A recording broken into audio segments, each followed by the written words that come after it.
Jumpa lagi sobat, melanjutkan kisah panasnya bunga mekar untuk sobat semua. Selamat menikmati, salam sejahtera dan bahagia untuk Anda sekeluarga.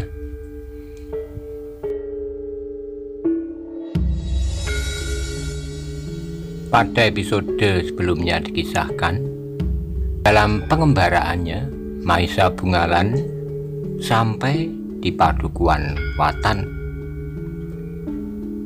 Maisa Bungalan berkeinginan untuk singgah di Padukuhan itu, dan oleh Ki Buyut Watan, Maisa Bungalan diperkenankan bermalam di Banjar Padukuhan.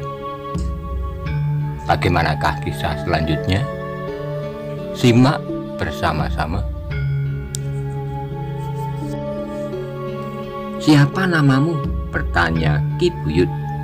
"Dogol Ki Buyut," jawab Maisa Bungalan. Ki Buyut mengerutkan keningnya, hampir tidak percaya. Ia bertanya, "Apakah itu benar namamu? Nampaknya meskipun kau seorang perantau, tapi kau pantas mempunyai nama yang lebih baik." "Aku tidak tahu Ki Buyut," Biyung menyebutkan demikian. "Bagaimana dengan ayahmu?"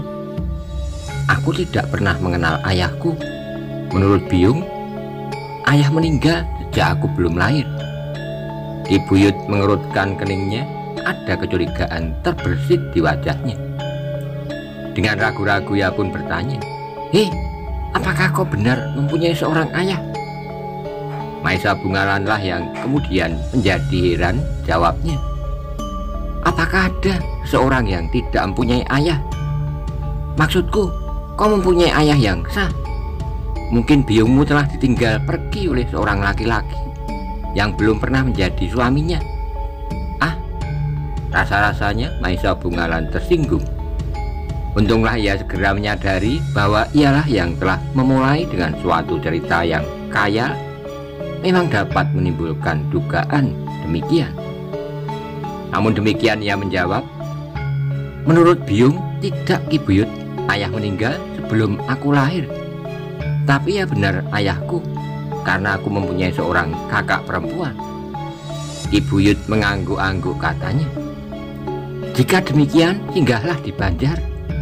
Tapi jika kau seorang anak yang tidak berbapa, maka telapak kakimu akan membuat Padukuhan ini terlalu kotor dan napasmu akan menodai udara bersih di Padukuhan Watan yang menjadi semakin besar.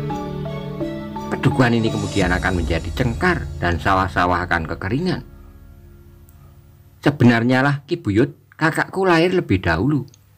Ia sekarang hidup mengawini Biyung yang sangat miskin, sehingga aku, anaknya yang laki-laki, tidak pantas menambah bebannya yang sudah terlalu berat.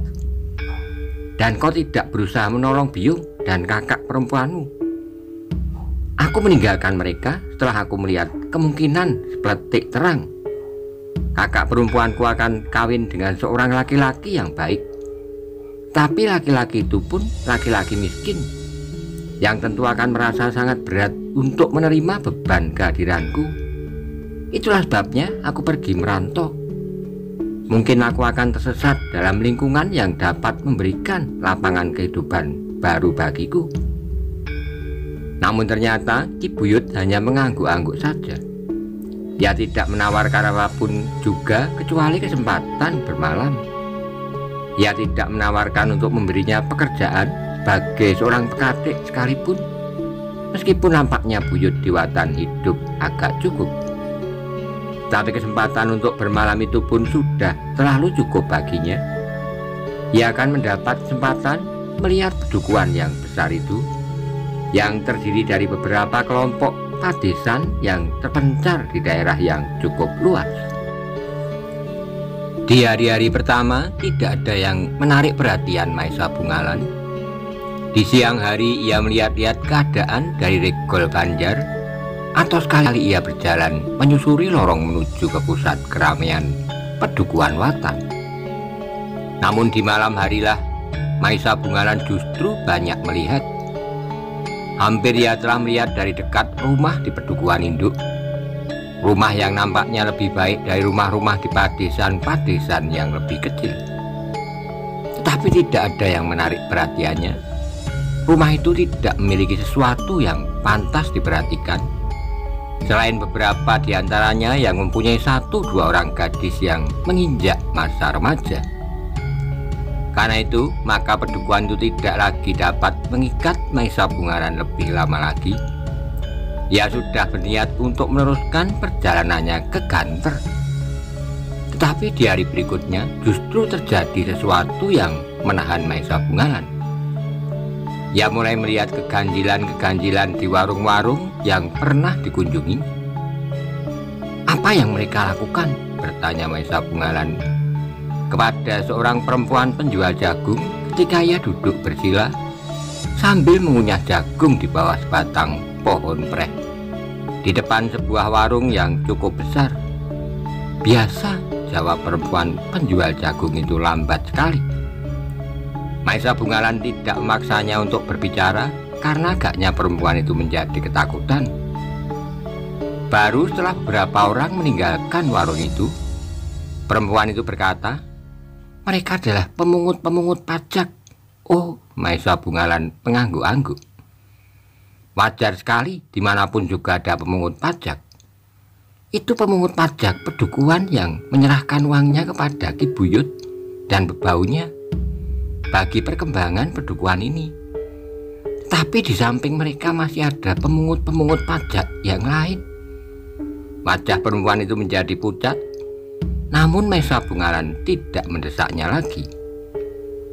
Untuk beberapa saat lamanya Maisa Bungaran masih duduk di tempatnya. Beberapa ontong jagung telah dikunyahnya habis. Beberapa orang lewat telah berhenti dan membeli jagung rebus itu pula. Maisa Bungaran beringsut ketika seorang laki-laki setengah umur duduk di sampingnya setelah membuka capingnya yang besar. "Belum habis?" bertanya laki-laki itu. "Masih sedikit," jawab perempuan penjual jagung itu.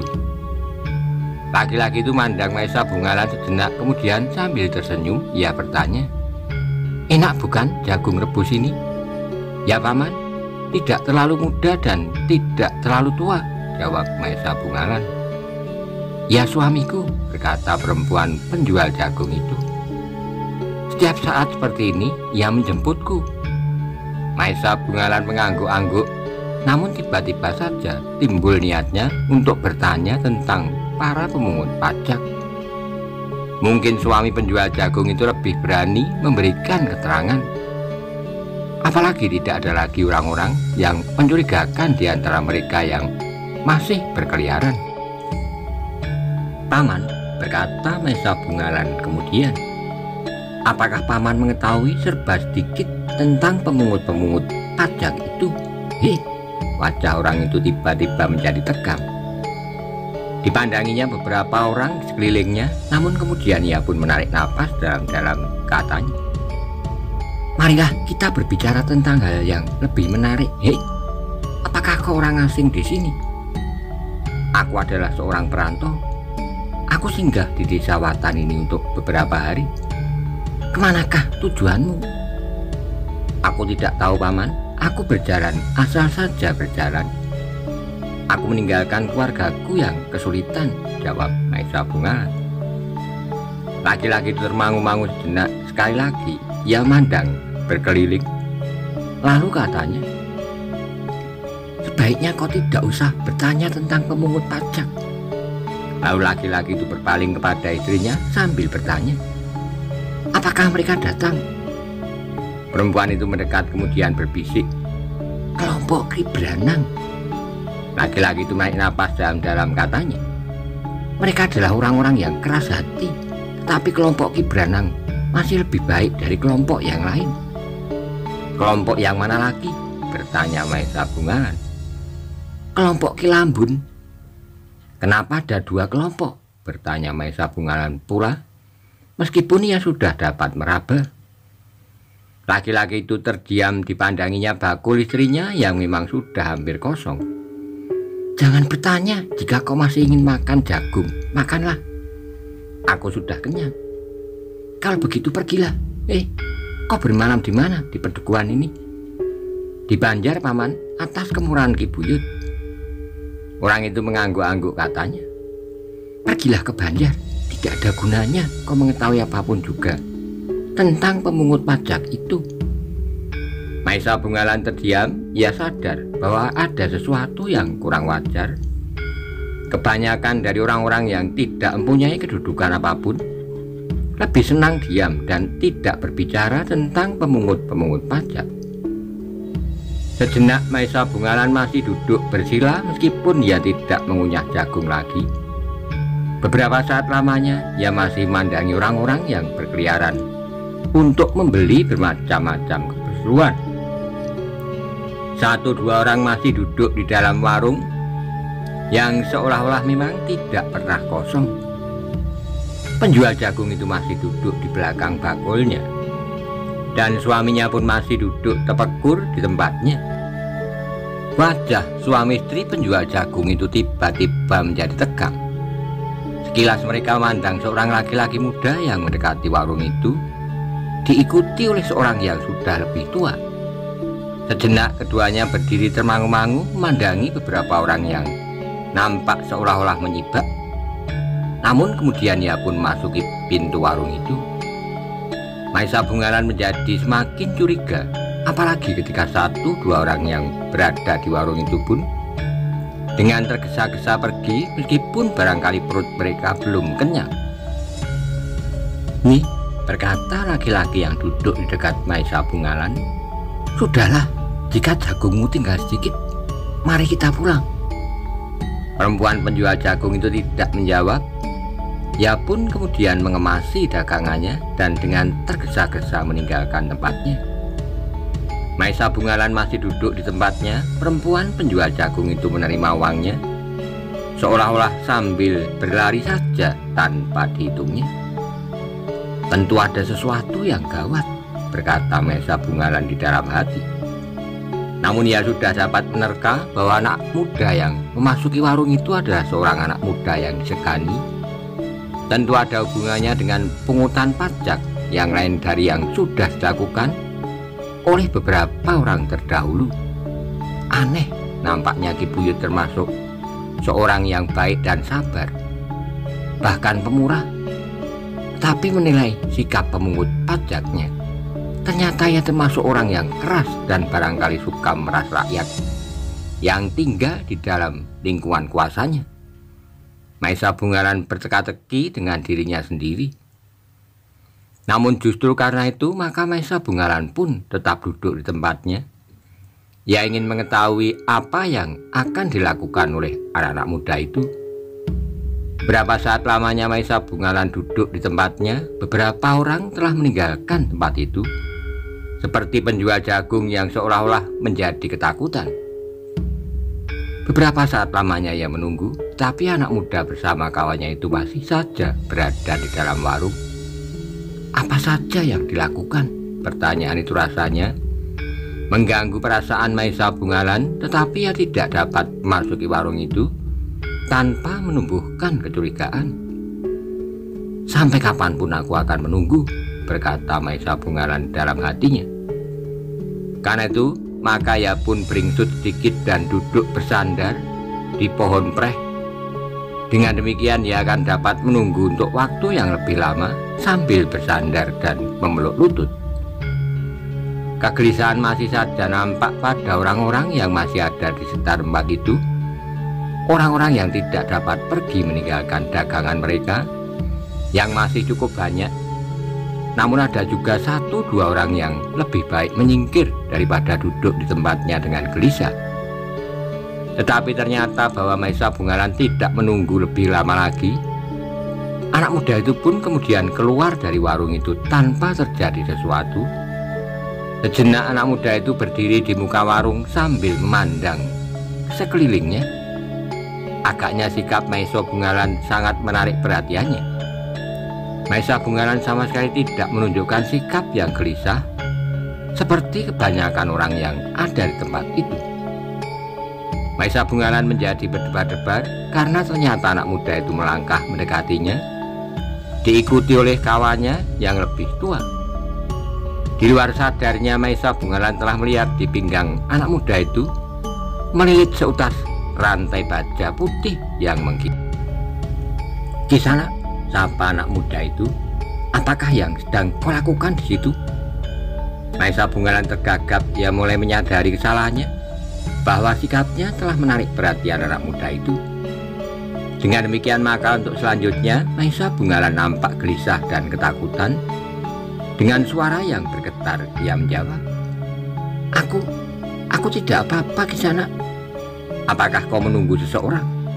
Tidak Kisana. Aku duduk di sini melepaskan lelah.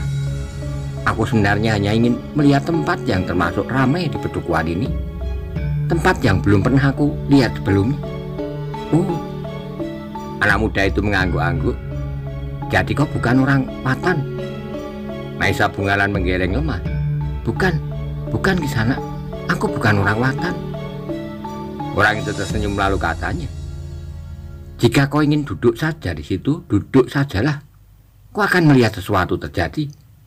Tapi agaknya aku datang terlampau pagi. Maisa Bungalan menjadi tegang, bukan sekedar pura-pura, tapi keterangan anak muda itu benar-benar telah menarik perhatiannya. Apakah maksud Kisana dengan sesuatu yang akan terjadi itu? Bertanya Maisa Bungalan. Beberapa hari yang lalu aku sudah berjanji akan datang di tempat ini di hari pasaran. Tetapi karena suatu hal, maka di hari pasaran yang lalu aku telah ingkar. Sehingga aku tidak datang, alasannya tidak perlu aku katakan kepadamu. Baru hari ini aku sempat datang, tapi pemungut pajak di hari pasaran itu nampaknya belum datang. Maisa Bungalan menjadi semakin tegang. Di luar sadarnya ia bertanya, pemungut pajak di warung-warung itu? Ya, pemungut pajak di warung-warung. Beberapa orang laki-laki yang garang. Ya, beberapa orang laki-laki yang garang. Di luar sadarnya Maisa Bungalan bangkit. Tanpa prasangka apapun juga ia berkata, mereka sudah datang belum lama dan mereka kini sudah pergi. Wajah anak muda itu menjadi tenang. Jadi mereka sudah datang? Ya, mereka sudah datang. Anak muda itu menggentakkan giginya. Dipandanginya kawannya yang berdiri termangu-mangu. Geramnya kemudian, gila, kali ini pun aku terlambat. Kemanakah mereka pergi, anak muda? Bertanya kawannya. Ke sana, ke arah Pedukuhan sebelah, jawab Maisa Bungalan jujur. Orang-orang di sini pun sudah gila.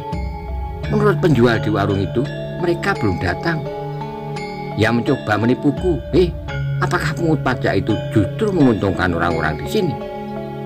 Tentu tidak, jawab kawannya. Agaknya mereka takut untuk mengatakannya dengan jujur. Anak muda itu menjadi semakin tegang. Tiba-tiba ia menggeram. Gila, orang warung itu. Namun ketika ia melangkah, kawannya mencegahnya. Pertimbangkan baik-baik, mungkin ia tidak sengaja menipumu. Kau harus tahu bahwa orang-orang yang lemah itu selalu dibayangi oleh ketakutan. Anak muda itu menarik napas dalam-dalam, katanya, aku hanya akan bertanya, apakah maksudnya dengan menipu? Dengan tergesa-gesa anak muda itu kembali ke warung, diikuti oleh kawannya. Maisa Bungalan pun telah mengikutinya pula beberapa langkah di belakangnya. Dari luar, Maisa Bungalan mendengar anak muda itu bercakap-cakap dengan nada yang agak keras. Kau ingin menyesatkan aku, katanya. Tidak anak muda, aku berkata sebenarnya. Menurut anak muda di luar warung ini, mereka sudah datang. Dan kini mereka justru telah pergi. Ia berhenti sebentar lalu. Kenapa kau menipuku? Penjual di warung itu menjadi pucat, namun terdengar ia menjawab. Siapakah yang mengatakan bahwa mereka telah pergi? Itu, anak muda itu melihatnya. Penjual di warung itu pun kemudian melangkah ke pintu. Dilihatnya Maisa Bungalan berdiri termangu-mangu. Namun dengan ragu-ragu Maisa Bungalan pun bergeser surut. Ia harus memerankan penyamaran itu sebaik-baiknya agar tidak menimbulkan masalah yang kemudian akan berkisar pada dirinya. Aku memang melihat. Penjual di warung itu menarik napas dalam-dalam, katanya. Mungkin ia keliru. Anak muda yang dikatakan itu tentu sekelompok petugas yang dipimpin oleh Ki Branang. Siapa mereka itu? Bertanya anak muda itu. Petugas-petugas yang memang mendapat perintah dari Ki Buyut. Tetapi bukankah yang kau maksudkan bukan orang-orang Ki Branang? Anak muda itu termangu-mangu sejenak, kemudian katanya, yang dahulu pernah aku sebutkan, aku pernah mendapat laporan bahwa sekelompok pemungut pajak telah mengadakan pemerasan di sini. Apakah ada kelompok lain? Kelompok Ki Lambun? Ya tentu kelompok Ki Lambun. Karena itu aku mengatakan bahwa hari ini mereka belum nampak. Ki Lambun memang sering datang di hari pasaran, memeras dengan semena-mena. Tapi kadang-kadang ia tidak nampak dan sampai sekarang kami belum melihat kedatangannya. Gila, geram anak muda itu. Jadi ada dua kelompok.